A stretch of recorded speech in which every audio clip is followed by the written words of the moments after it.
마태복음 5장부터 7장까지는 우리가 다 알죠. 뭐라고 부르냐면 산상보훈 혹은 산상수훈 그랬죠.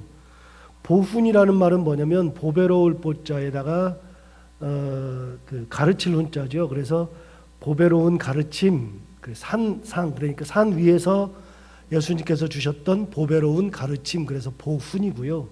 산상수훈이라고 하는 이야기는 빼어날 숫자에다가 가르칠 훈자, 그래서 산 위에서 예수님께서 주신 빼어나신 가르침, 이런 뜻입니다. 그래서 산상보훈 혹은 산상수훈이라고 부르죠. 왜 산상보훈이라고 그러냐면 1절에 그 답이 나와 있어요. 1절에 뭐라고 나와 있냐면 예수께서 무리를 보시고 산에 올라가 앉으시니 제자들이 나아온지라 입을 열어 가르쳐 이르시되 그랬잖아요. 그러니까 예수님께서 산에 올라가 앉으시니까 제자들이 나왔다고 되어 있잖아요. 그래서 산 위에 올라갔더니 제자들이 나왔다. 그래서 산 위다. 그래서 산상 그렇게 얘기하는 거예요. 그러면 산상보훈, 산상수훈 이렇게 얘기하죠. 참고로 여러분 누가복음 혹시 여러분 그 성경책에 복이 있는 사람 그래놓고 그 1절 위에 제목에 복이 있는 사람 그래놓고 가로 열고 누가복음 6장 20절에서 23절이라고 써 있어요? 네, 그거 한번 보세요. 누가복음 6장 한번 가봐요.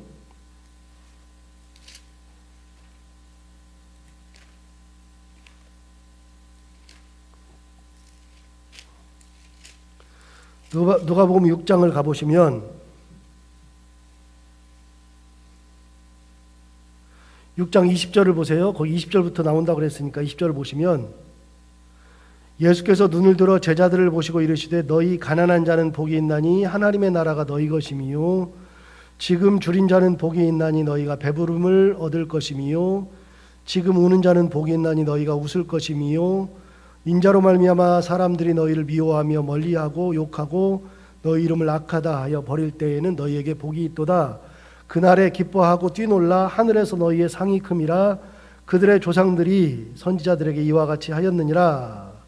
그러면서 쭉 얘기했죠. 그 다음에 27절 봐요.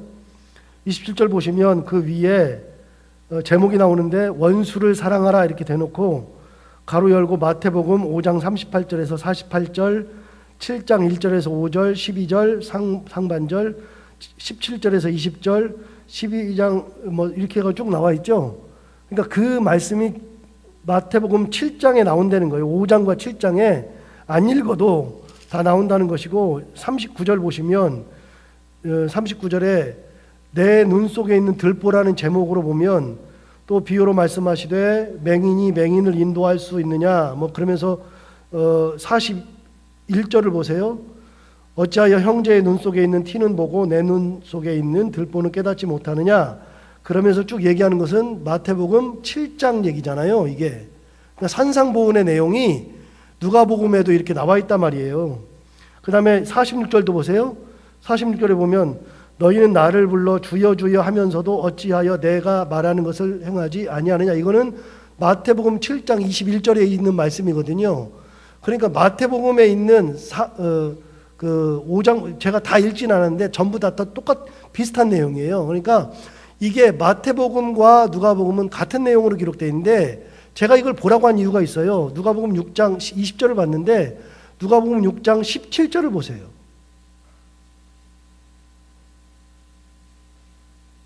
(6장 17절을) 보시면 뭐라고 되어 있냐면 이렇게 되어 있어요. 예수께서 그들과 함께 내려오사 어디에 섰어요? 평지에 서시니 그 제자의 많은 무리와 예수의 말씀도 듣고 병 고침을 받으려고 유대 사방과 예루살렘과 두로와 시돈의 해안으로부터 온 많은 백성도 있더라. 그랬으니까 여러분 이때에 누가복음에 나와 있는 이 산상보훈 비슷한 거는 어디에서 하신 말씀이에요? 평지에서 하신 말씀이죠.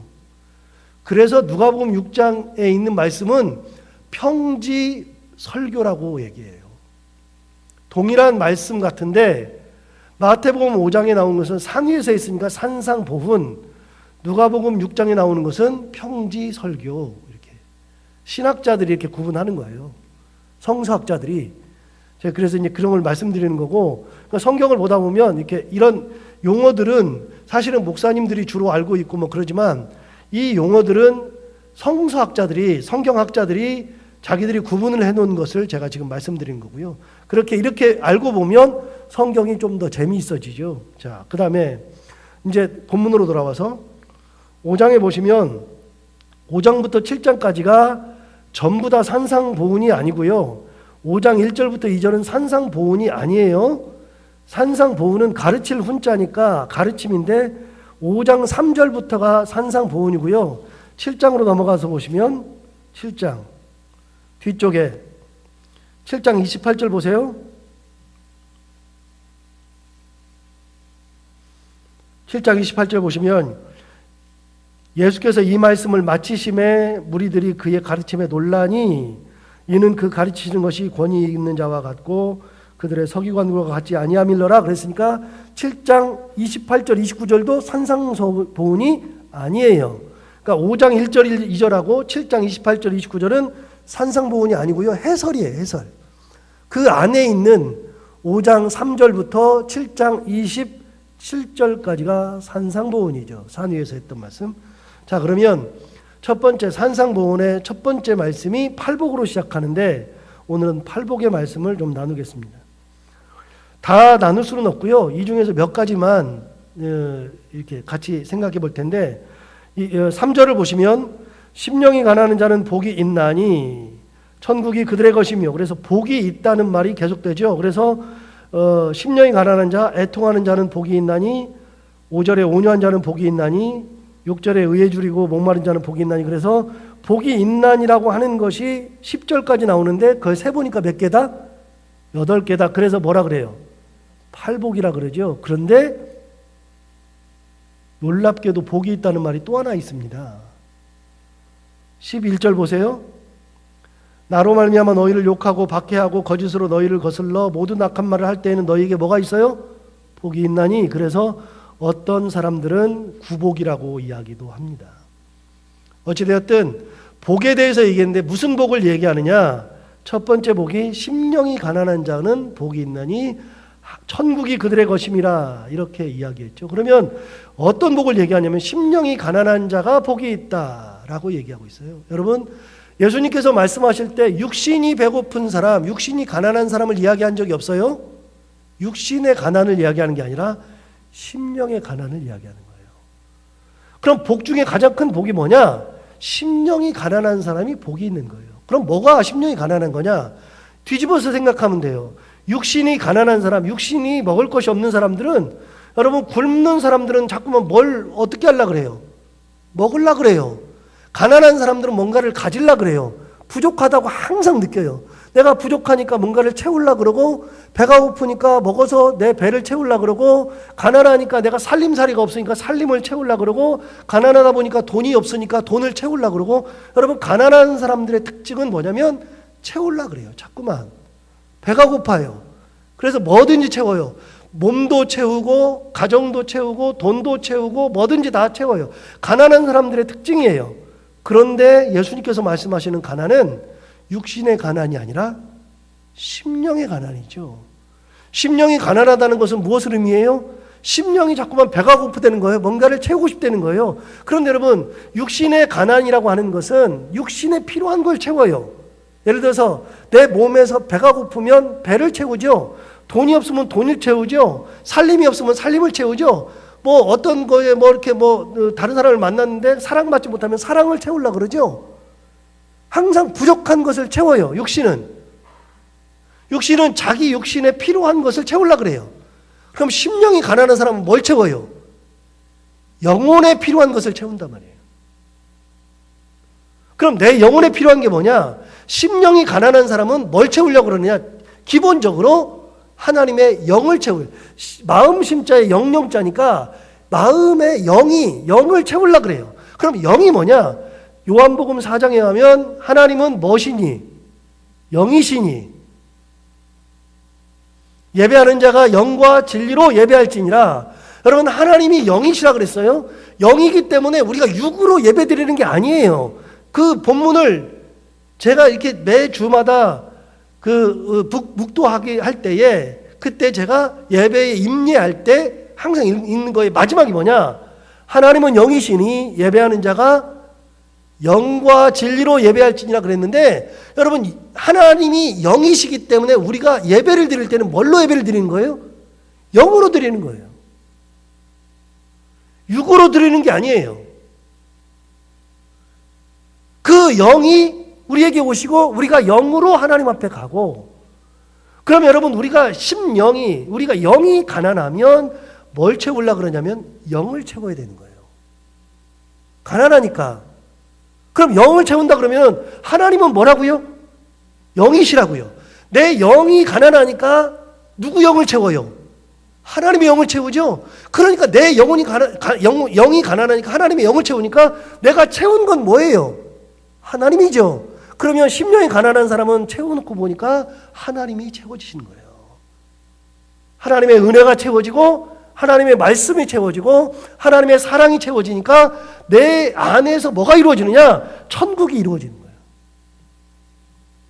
지옥은 뭐냐면요, 여러분 천국과 지옥을 어렵게 생각할 게 없어요. 천국과 지옥을 우리가 이제 나중에 가면 우리가 천국을 가고 지옥을 간다, 둘 중에 하나를 간다 그래요. 그럼 우리가 천국을 가요. 천국을 가는데 천국과 지옥의 차이가 뭐예요? 하나님이 계시는 곳이 천국이고 하나님이 안 계시면 지옥이에요. 하나님의 은혜가 있으면 천국이고 하나님의 은혜가 없으면 지옥이고, 하나님의 사랑이 있으면 천국이고 하나님의 사랑이 없으면 지옥이고, 그러니까 내 안에 하나님이 채워지는 거죠. 내가 영이 가난해서 그 영에다가 하나님을 채우니까 결국은 내 안에 하나님이 가득해서 내 안에서 천국이 이루어진다. 여러분 육신을 채우면 육신이 배불러요. 영을 채우면 영이 배부르게 되죠.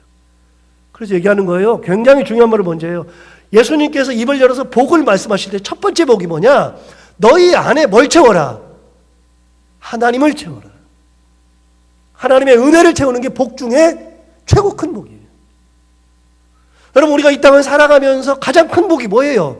하나님의 은혜가 내 안에 있는 것이 가장 큰 복이에요. 하나님과 동행하는 것이 가장 큰 복이죠. 그 얘기하는 거예요. 심령이 가는 자는 복이 있나니 천국이 그들의 것이다. 천국이 너희들 거다. 천국이 마음껏 천국을 누리고 산다 그러는 거예요. 그러니까 여러분 이 세상을 살아가면서 어려운 일이 있어요. 어려운 일이 있어도 하나님이 계시면 별로 어렵지 않아. 마음 상할 일이 있는데 하나님이 계시면 마음 상하지가 않아요. 놀랍죠 이게. 그래서 항상 드리는 말씀이지만 기쁨은 어디서 온다고요? 기쁨은 외부적인 요인에서 오는 게 아니라 기쁨은 어디서 와요? 하나님께서 우리 마음속에 주시는 게 기쁨이에요. 분명히 상처를 입을 일이 있었는데 하나님께서 마음을 만져주니까 상처가 안 돼. 기쁨이 있어. 잘못됐는데 기뻐. 감사는 어디서 온다고요? 감사도 하나님께서 내 안에 주시는 것이 감사예요. 외적인 게 감사가 아니에요. 그게 뭐예요? 천국을 누리며 사는 거죠. 두 번째, 5절을 보시면 온유한 자는 복이 있나니 그들이 땅을 기업으로 받을 것이며 그랬어요. 이게 무슨 말이죠? 온유한 자가 왜 복이 있는데, 온유한 사람이 이렇게 설명을 안 해도 돼요? 온유를 설명 안 해도 돼. 다 알아요. 포근하고 감싸주고 받아주고 뭐 그러는 사람들 아니겠어요? 그런데 온유한 사람이 왜 복이 있는데 땅을 기업으로 왜 받아요? 희한하지 않아요? 그런데 시편 37편에 보면, 찾을 필요 없어요. 제가 읽어드릴게요. 찾고 싶으신 분들은 뭐 찾아보셔도 되지만 시편 37편에 보면 이렇게 되어 있어요. 11절에 온유한 자들은 땅을 차지하며 풍성한 화평으로 즐거워하리로다. 시편에도 나와요. 온유한 사람은 뭘 차지한다고요? 땅을 차지한다. 도대체 예수님께서 온유한 자는 복이 있나니 그들이 땅을 기업으로 받는데 이게 무슨 말이죠? 이거는 해석하기 전에는 진짜 잘 몰라요. 뒤집을까요? 뒤집으면 온유하지 않은 사람들은 어떻게 될까요? 예를 들어서 막 날카로워. 화를 잘 내요. 남 탓을 많이 해. 입만 벌어지면 남 욕을 해. 독단적이야. 공평하지 않고 막 편애하고 막 그런 사람들은요, 여러분이 옆에 있고 싶어요? 멀리 가고 싶어요? 목사님 맨날 보면 뭐라 그래? 목사가 맨날 뭐라 그래? 그러면은 목사 옆에 가고 싶어요? 누구한테 가고 싶죠? 받아주는 사람한테, 나를 기뻐해주는 사람에게 가고 싶지요. 온유한 사람은 이제 뒤집어요. 다시 온유한 사람은요, 사람을 받아줘요. 뭘 했어도 흔히 품어줘. 잘못했는데도 괜찮아 위로해 줄 줄 알아. 그러니까 사람들이 어떻게 돼요? 점점 그 사람 옆으로 가까이 가요. 다시 뒤집어요. 온유하지 않은 사람들은 사람이 떠나가요. 그런데 온유한 사람들은 사람이 가까이 와. 자꾸만 가까이 와. 가까이 오니까 내 영역이 점점 커져요. 분명히 땅을 기업으로 받는다는 게 무슨 말이냐면요, 저 땅이 내 땅이 아니야. 저건 내 영역이 아니에요. 그런데 내가 그 사람들을 다 품어주면 그 사람들이 내게 와서 자기 것을 나한테 다 줘. 마음도 주고 삶도 나누고 그 땅도 같이 나누고, 그래서 내 땅이 넓어진다는 거예요. 내가 그 땅을 다 내 것이 아니라 내 땅이 점점 넓어져. 사람이 푸근해지니까 사람이 자꾸만 옆으로 와요. 여러분 기억하세요? 사람이 날카롭거나, 예수를 믿어도 그래요. 예수를 믿어도 날카로우신 분들 있잖아요. 남 욕 많이 하고 그러면 옆에 잘 안 가요. 그건 답이에요, 답. 한두 마디 하면 싹 떠나요. 그런데 안 그래요.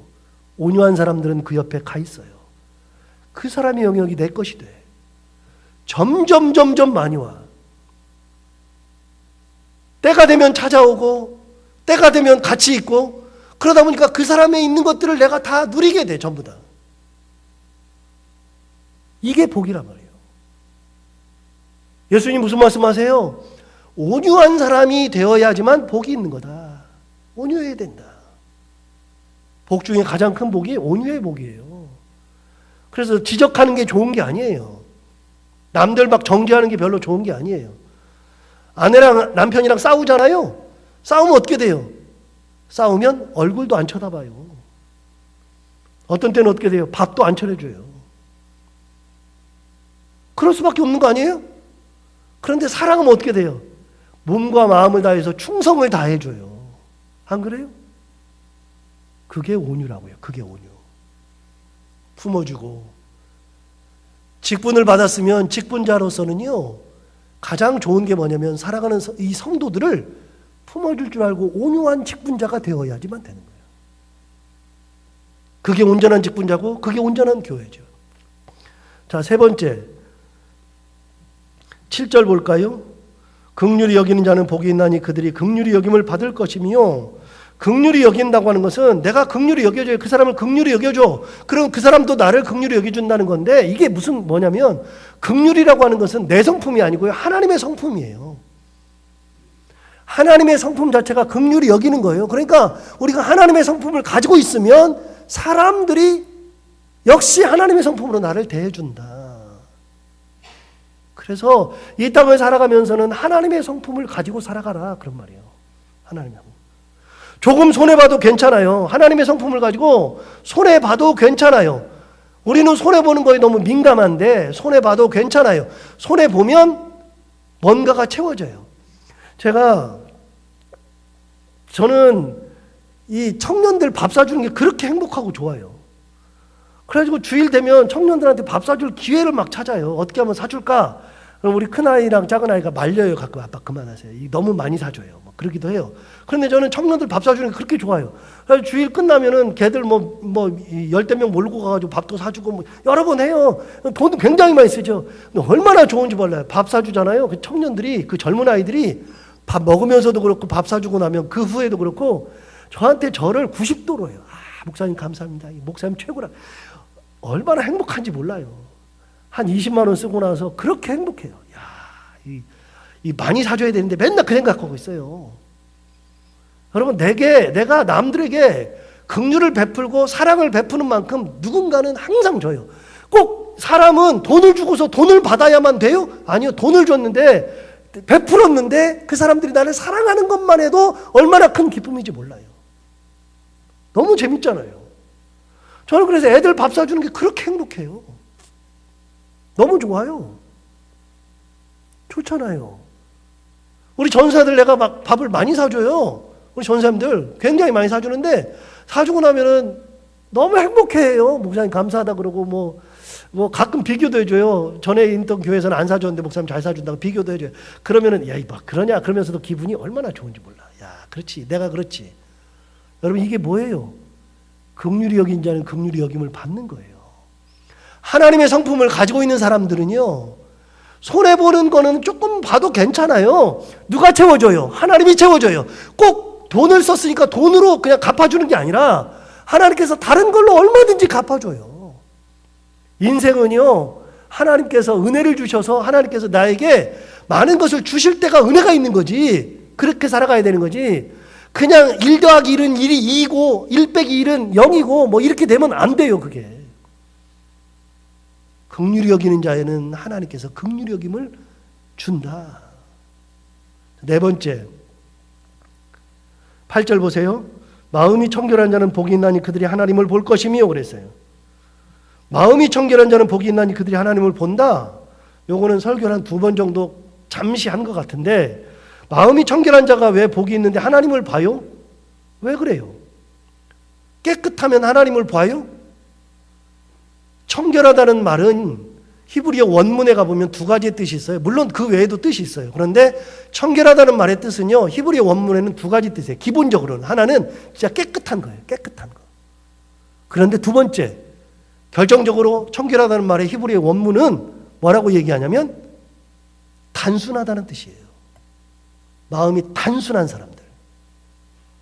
단순한 사람들이 하나님을 본다는 거예요. 무슨 말이에요? 나는 너무나도 단순해. 나는 하나님만 보고 싶어. 하나님만 따라가. 그러니까 내가 하나님만 계속 보고 있으니까 하나님이 보이죠. 여러분 그거 아세요? 우리는 잘 모르는데, 어른들은 잘 모르는데 애들은요, 어디 팬클럽을 하잖아요. 요즘 BTS 팬클럽을 하고 뭐 어떤 팬클럽을 하잖아요. 걔네들이 소속사 앞에 큰 밴이, 외국에서 나온 미국에서 나온 큰 밴이 있는데 그 밴이 딱 서기만을 기다리는데 3일씩 밤새우는 애 봐요? 알아요? 우리는 BTS 만나려면 어디서 만나요? 길거리 가다 우연히 만나거나 아니면 콘서트장에 가야 되는데 우리는 BTS를 보러 가지는 않잖아요. 우리는 만날 일이 없어. 제가 제일 좋아하는 가수가 셋인데 이미자, 제가 진짜 좋아하거든요. 이미자를 만나고 싶은데 만날 수가 없어. 이제는 콘서트도 안 해. 은퇴해버렸어요. 그럼 만나려면 어디를 가야 돼? 콘서트장에 가야죠. 가서 만나야죠. 그런데 누가 만나요? 가서 보는 사람들이 만나. 그것에 관심을 갖는 사람들. 단순해. 나는 이미자를 보고 싶어. BTS를 보고 싶어. 애들은요 3일이고 4일이고 소속사 앞에서 진을 치고 있어요. 그러니까 거기서 내리는 것만 봐도 너무나도 좋아해. 누가 봐요? 관심 있는 사람들. 거기에 단순해. 걔네들은 학교도 집어치우고 누구 봐야 돼? BTS를 봐야 돼. 방탄소년단을 봐야 돼. 학교 관심 없어. BTS를 봐야 돼. 부모한테 편지 한 장 써준 적이 없어. 누구한테 써줘요? BTS한테 써줘요. 엄청 선물을 줘. 부모 생일이 언젠지도 몰라. 엄청 써서 보내. 막 선물 사서 보내. 누가 BTS를 봐요? 심령이 단순한 사람들이 하나님을 만나는 거예요. 세상 것에 관심을 가진 사람들은 하나님을 만날 수가 없어. 볼 수가 없어요. 이것도 해야 되고 저것도 해야 되는데 어떻게 하나님을 봐요? 주일 됐는데 주일에도 딴 데 갈 데가 너무나도 많고 할 게 너무나도 많은데 어떻게 만나요? 하나님을 못 보죠. 누가 봐요? 나는 단순해. 세상이 무슨 일이 있어도 나는 하나님밖에는 안 보여. 그 사람이 하나님을 보는 거예요. 마음이 청결한 자는 단순하다는 뜻이에요. 단순해요. 나는 하나님밖에는 몰라요. 그런 사람들이 하나님을 보게 된다. 자, 11절 볼까요? 11절. 나로 말미암아 너희를 욕하고 박해하고 거짓으로 너희를 거슬러 모든 악한 말을 할 때에는 너희에게 복이 있나니 그랬어요. 누가 복이 있느냐? 여러분 펜을 가져왔으면 이제 나중에도 제가 얘기할 건데 펜을 가져왔으면 나로 말미암아에다가 동그라미를 딱 치세요. 동그라미를. 나로 말미암아서 다른 것 때문이 아니라 나로 말미암아서, 그러니까 우리가 욕먹고 살아요. 세상 하면서 남들한테 욕해가지고 욕먹고 사는 거 말고, 사기쳐가지고 욕먹고 사는 거 말고, 남들을 이렇게 뜯어먹어가지고 욕먹고 사는 거 말고요. 뭐 때문에 욕먹어요? 나 때문에. 나로 말미암아 너희를 욕하고 박해하고 거짓으로 너희를 거슬러서 모든 악한 말을 할 때 누구 때문에 다 당하는 거냐면 예수님 때문에 당하고 하나님 때문에 당하는 거는 욕을 먹어도 괜찮고 거짓말로 모함을 당해도 괜찮고 그런 사람들은 복이 있다는 거예요. 그러니까 저도 전도를 옛날에 진짜 잘 못했는데요. 이제는 전도할 마음이 많이 생겨요. 왜 생기냐면 이런 거예요. 옛날에 전도할 때는요, 내가 동방예의지국에 이 사람들, 우리 한국 사람 다 그렇잖아요. 욕먹기 싫잖아요. 막 사람들이 막 그렇게 하면은 막 그래 욕먹기 싫고 저 사람이 나 뭐라고 하는 거 싫고 그러는데 요즘은 그런 마음이 생겼어요. 아, 진짜 욕먹어도 괜찮구나. 이런 생각이 진짜 들었어요. 하나님 때문에, 예수님 때문에 전도하다가 당하는 고난이라 그러면, 핍박이라 그러면, 욕먹는 거라면 전도하겠다. 아, 그렇겠다. 굉장히 중요한 거예요. 나로 말미암아서. 욕을 먹지 않는다는 게 아니에요. 예수님 믿으면서 욕을 먹지 않는다는 게 아니에요. 욕을 먹어요. 그런데 나 때문에 욕먹고 나 때문에 박해받고 나 때문에 거슬러서 악한 말을 들어도 그것이 복이 있다. 다른 것 때문이 아니라 나 때문에 그렇다. 나로 말미암아서. 나로 말미암아라고 하는 것을 제가 동그라미를 칠한 이유는 뒤에도 나와요. 몇 번이 나와요. 예수님이 마태복음에만 해도 나로 말미암아, 나로 인하여 라고 하는 표현이 나와요. 그러니까 나 때문에 당하는 것은 괜찮다. 너에게 복이 있다. 그런데 놀라운 게 있어요. 12절을 봐요. 12절을 보면 기뻐하고 즐거워하라고 한 걸음 더 나갔어요.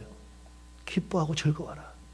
나 때문에 욕먹고 나 때문에 박해를 받고 나 때문에 어려운 일이 있어. 너 괜찮다. 기뻐하고 즐거워하라. 보세요. 다니엘이 하나님 때문에 사자굴에 들어가는데 다니엘이 그것으로 인해서 큰 영광을 받아요. 기쁨이고 즐거움이에요. 기뻐하고 즐거워하라. 12절 다시 봐요. 기뻐하고 즐거워하라. 하늘에서 너희의 상이 큼이라. 예수님 때문에 당하는 거는 하늘에서 받는 우리의 상이 커요. 훗날 주시는 상이 커요. 자, 욕먹고 박해받고 하는 것도 하나님이 다 기억하세요. 거기서 상을 주셔. 뒤집을까요? 다시 한번 뒤집을까요? 예수 그리스도 때문에 하나님 때문에 내가 헌신한 거 하나님이 다 기억하세요. 상이 있어요, 여러분. 내가 어려운 환경 속에서도 몸을 들여서 하나님 앞에 나오는 걸 기억하세요. 내가 그런 상황 속에서 헌금하고 하나님 앞에 물질로 드리는 거 기억하세요. 그런데 우리 초대교회에 보면 재밌는 게 하나 있었어요. 초대교회에 보면 뭐가 있었냐면 헌금을 연보라 그랬어요. 연보. 옛날에 연보라 그랬는데 연보 있었는데 연보를 할 수 있는 없는 사람들이 있었어요. 난 돈이 없어. 도대체 연보를 할 수가 없어. 그 사람들은 무슨 연보를 했냐면요. 우리 초대교회 문헌에 나와요. 문헌에 뭐라고 나오냐면 날연보라는 게 있어요. 날연보. 날연보가 뭐예요?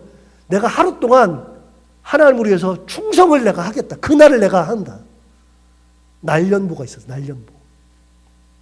하나님이 기억하세요. 기억하셔. 선지자 중에 한 명은 그랬어요. 선지자 중에 한 명, 선지자가 아니라 선교사 중에 한 분은 읽어보면 그런 게 나와요. 선교사 중에 한 분은 여러분 들어봤을 거예요. 헌금을 했는데 그 젊은 아이가, 조그만 아이가 헌금할 돈이 없으니까 어떻게 했냐면 갑자기 헌금 해가지고 다 여기다 놨는데 그 조그만 아이가 오더니 여기다 무릎 딱 꿇고 하나님 날 드립니다 그랬던 그 선교사가 있어요. 하나님 절 드립니다. 저는 돈은 없지만 절을 드리겠습니다. 하늘에서 그 상이 큰 거예요. 기억하시는 거예요. 하나님께서 보세요. 나 때문에 박해받는다. 나 때문에 욕먹는다. 너희들에게 하늘에서 상이 크다. 뒤집을까요? 내가 하나님 때문에 드리는 모든 것들, 몸으로 드리고 마음으로 드리고 물질로 드리고 모든 것을 다 드리는 거, 헌신했던 것들 하나님 다 기억하고 계신다. 하늘에서 우리의 상이 크다. 그 다음 마지막 12절 맨 뒤쪽을 보시면 이렇게 돼 있어요. 너희 전에 있던 선지자들도 이같이 박해하였느니라. 누가 박해받았어요? 선지자들이 다 그렇게 박해받았어요. 예를 들면 너무 많아. 그런데 선지자들도 다 그렇게 박해를 받았어요. 기뻐할 거예요. 우리가 기뻐해야 되는 거. 기뻐하고 즐거워하라. 가만히 보니까 팔복 중에요. 다 손해보는 거네. 다 손해보는 거예요. 그런데 하나님이 기억하신다. 우리가 예수를 믿으면서 오늘 팔복을 같이 나눴는데 이 팔복과 같이 심령이 가난한 복, 그리고 마음이 청결한 복, 그리고 온유한 자의 복, 그리고 핍박을 받되 예수 그리스도를 위해서 받는 그런 복, 그런 은혜의 복을 누리며 살아가는 저희들 모두가 다 되기를 바랍니다. 기도하겠습니다. 하나님 아버지, 오늘도 예수님께서 산에 올라가셔서 했던 첫 번째 팔복 혹은 구복에 대해서 나누었습니다. 하나님 아버지, 은혜 위에 은혜를 주셔서 저희들이 오늘 이 말씀을 들었는데 마음에 감동이 있는 만큼 정말 심령이 가난하게 내 심령에 항상 하나님의 영을 채우면서 살아가고 온유한 자로 살아가고 화평케 하며 살아가고 긍휼히 여기며 살아가고 예수 그리스도로 말미암아서 하나님으로 말미암아서 당하는 여러 가지 것들을 기뻐하고 즐거워하면서 천국의 상급을 바라보며 살아갈 수 있는 믿음의 사람들이 다 되게 하여 주옵소서. 하나님 아버지, 오늘도 이 말씀을 우리가 하루 종일 생각하며 살게 하여 주옵시고 오늘도 해야 되는 것들을 기쁨으로 잘 감당하고 만난 이들과 함께 웃고 행복한 하루를 보내게 하여 주옵소서. 예수님 이름으로 기도하옵나이다.